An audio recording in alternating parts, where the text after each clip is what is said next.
মাই god, sir আপনার এই কিছু সময়ের মধ্যে এত টাকা ইনকাম হয়ে যায়? হ্যাঁ ইয়াং ম্যান, তুমি যে প্রফেশনে আছো আমি আশা করি তুমি তোমার কাজটা সিনসিয়ারলি করো, তাহলে তুমিও একদিন আমার মতো কোটিপতি হতে পারবে। কোনো কাজই ছোট না। এই নাও টাকাটা রাখো।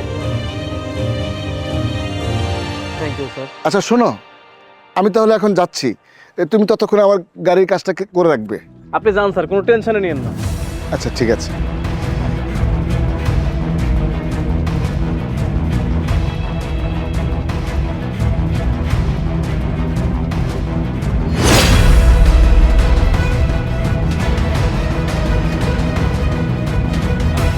স্যার দাঁড়ান। আবার কি হলো ইয়াং ম্যান, আরো টাকা লাগবে? না না স্যার, আর টাকা লাগবে না। মানে আপনার আসতে কতক্ষণ সময় লাগতে পারে স্যার? সব মিলিয়ে 2 ঘন্টার মতো লাগতে পারে। ও আচ্ছা স্যার, এর মধ্যে আমার কাজ শেষ হয়ে যাবে। আপনি যান স্যার, কোনো টেনশন নিয়েন না। আচ্ছা ঠিক আছে।